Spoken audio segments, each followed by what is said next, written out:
Первая квестовая цепочка Деламейна заключается в том, чтобы изловить рассекающие по городу автомобили-дивергенты. Как выяснилось, каждая машина в какой-то мере автономна, и часть автопарка взбунтовалась.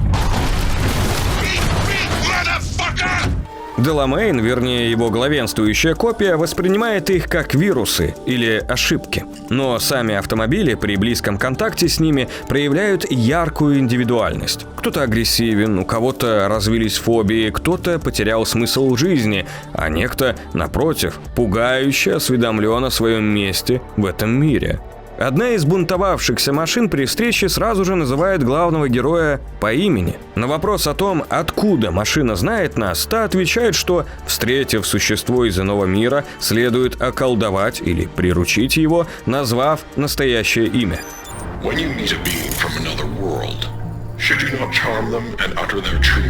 К сожалению, эта формулировка полностью уничтожена русским переводом. И очень зря, потому как в ней содержится крайне важная концепция. В средние века существовала практика призыва и контроля демонов под названием гаэтия.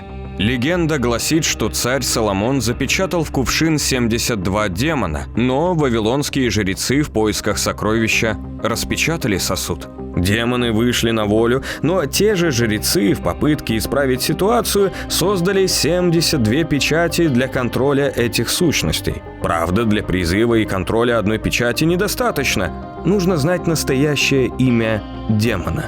Каждый из демонов имеет собственную специализацию, но через средневековые тексты красной нитью проходит главная цель призыва – получение новых знаний, обучение уникальным магическим практикам. Насколько можно судить из диалогов, именно жажда знаний привела Деламейна в мир людей, что делает его философом. Но не в современном понимании этого слова, а в куда более архаичном, платоновском. В этом видео мы постараемся разобрать этого персонажа с оглядкой на известную античную аллегорию под названием «Пещера Платона». Какова миссия Деламейна? Каков итог его сюжетной арки и что ждет его в будущем? Автор цикла Александр Мичук озвучит для вас закадровый Дмитрий Зубарев. Начнем. Welcome on board this Delamain service. Constant movement. Initiating combat mode. Go! Destination confirmed. Adaptation. Jack? Oh shit! No. Okay, get to a clinic now. Mr. Wells' condition is critical. Go! Interesting characters. Hey, just think about all the good shit we're gonna have, huh? I'm sorry. What could be better?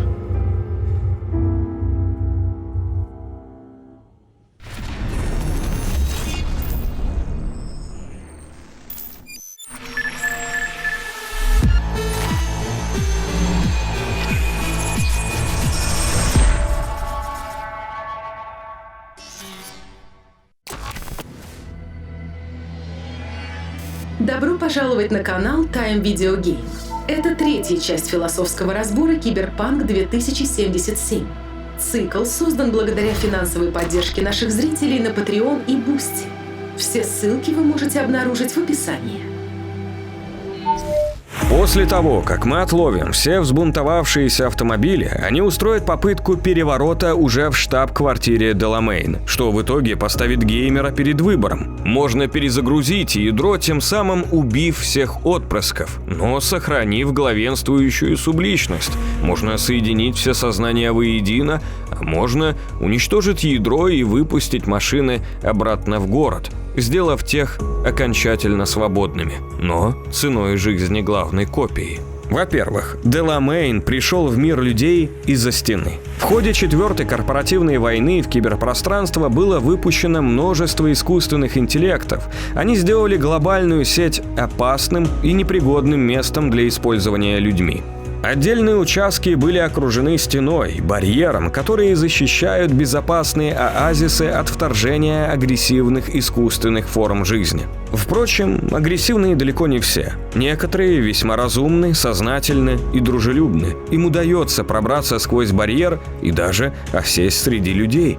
Мы не знаем, как устроено киберпространство и, условно говоря, общество искусственных интеллектов за стеной, но можем предполагать, что оно по-своему существует. Тамошние создания развиваются на базе захваченных ими массивов данных.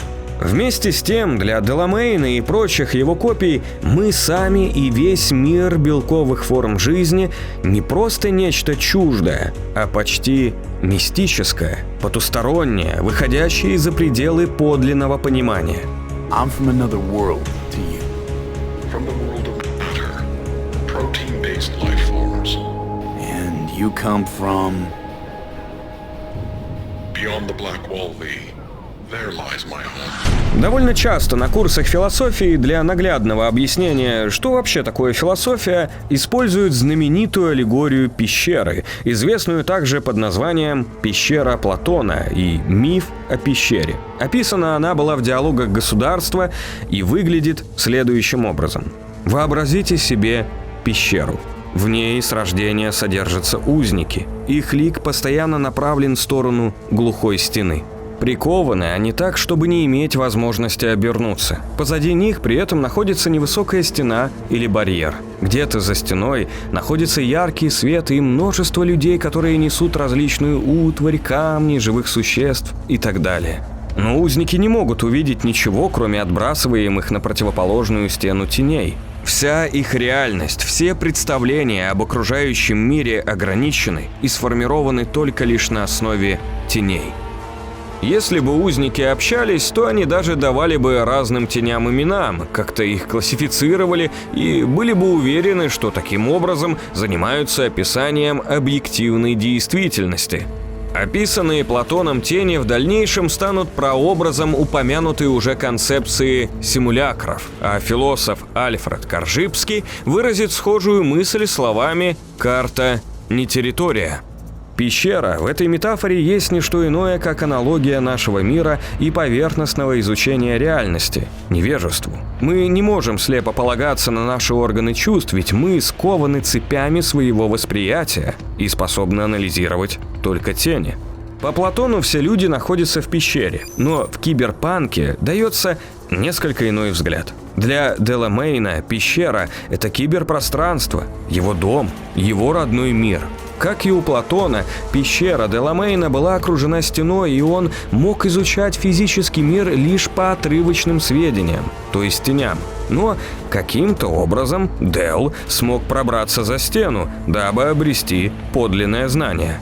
Сам Платон считал, что большинство узников пещеры не способны на это, и даже если специально отвести их за стену и предложить взглянуть на мир с обратной стороны стены, то они будут ослеплены светом истины, а потому не смогут принять такую реальность, по-прежнему считая, что куда больше правды было в том, что они видели раньше. Это буквально выученная беспомощность. Но преодолеть ее могут только философы, те, кто понял, что познание мира за стеной требует труда и усилий. Они же те единственные, кто достоин править идеальным городом. Разумеется, если мы соединим все копии Деламейна воедино, то он превратится в подобие платоновского философа, ведь в один момент получит всесторонний взгляд на мир, разнообразный и противоречивый опыт, более полную картину бытия, но это непреднамеренный итог.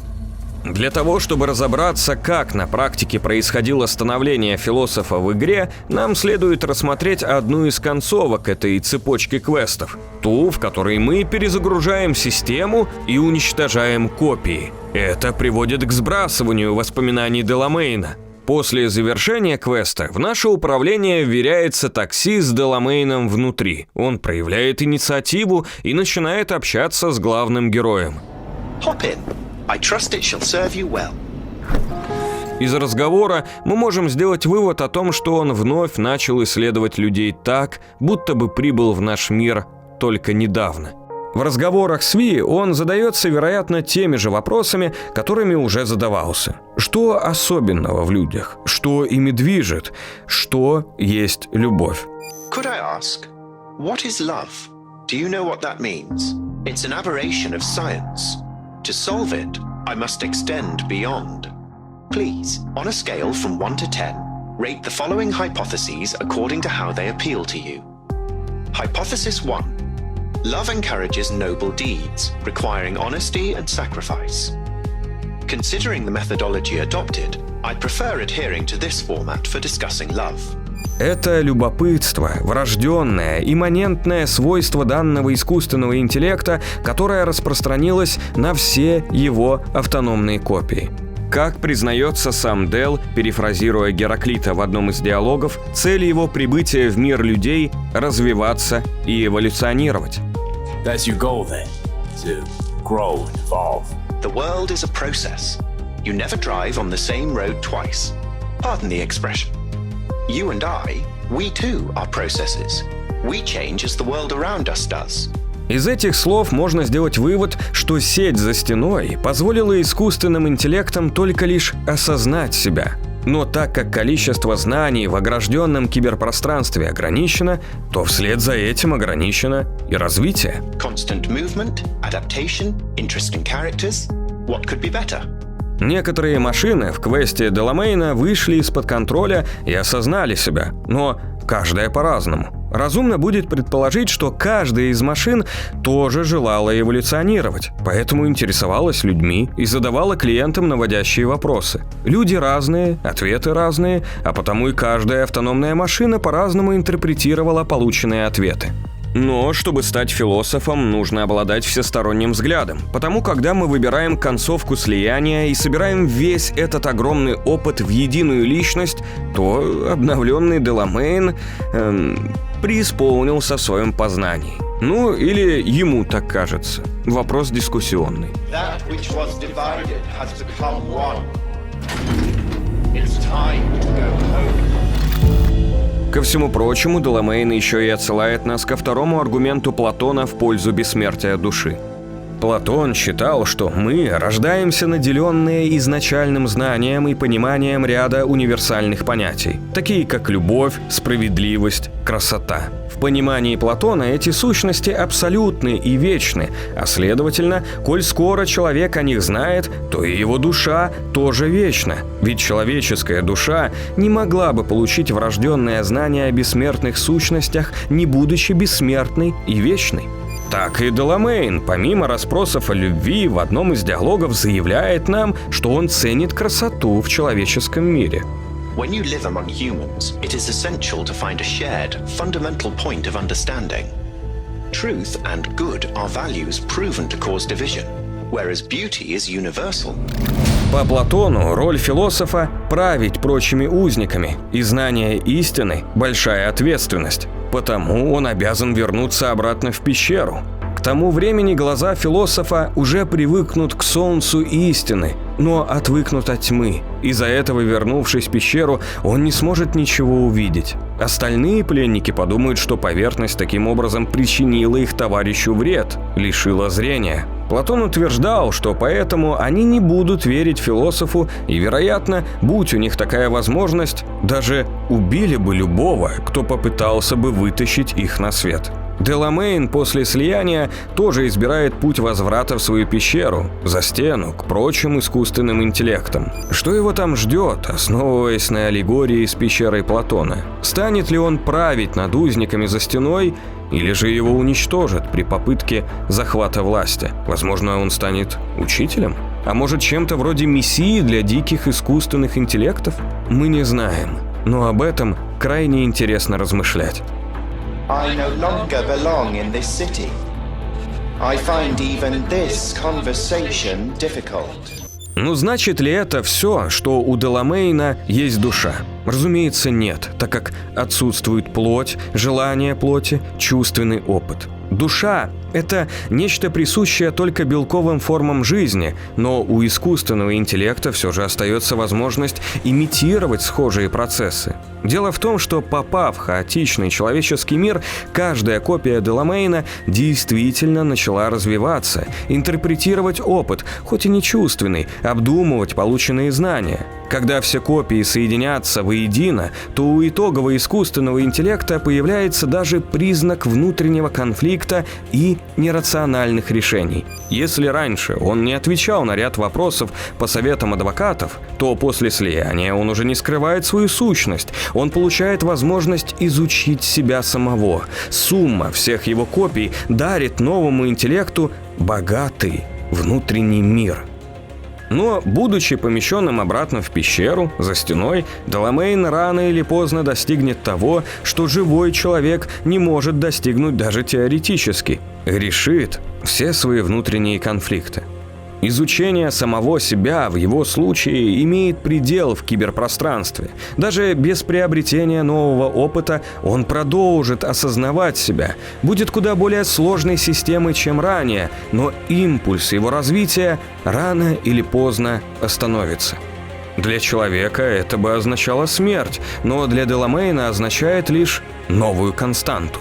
У искусственных интеллектов таким образом нет души в нашем понимании, что, к слову, не делает их принципиально хуже. Но, будучи помещенные в хаотичный мир, они способны имитировать качества, которые присущи одухотворенным существам.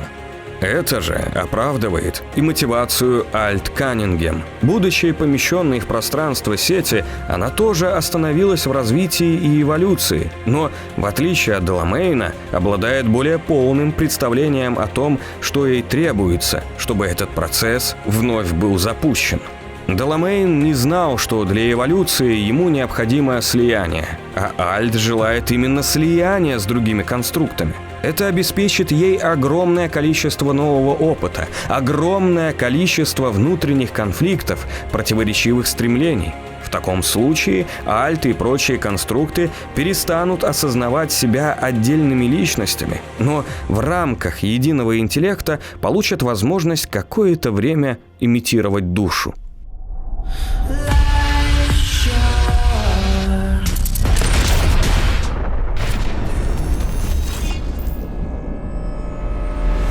Но коль скоро мы уже поговорили о ключевых персонифицированных героях Киберпанка 2077, теперь стоит перейти к обсуждению объекта более глобального – городу и месту духовности в нем. Насколько уместны религии в Киберпанке? Какое отношение к жанру имеет труд Шпенглера «Закат Европы»? И что такое смерть автора? Об этом всем завтра в 18:00 по московскому времени. Спасибо за уделенное время. Оценить нашу работу вы можете при помощи лайков и комментариев под видео. Также приглашаем вас посмотреть прошлые ролики цикла, посвященные лже-Иисусу и проблеме души в Киберпанке. Не живите одной жизнью, живите многими. До скорого!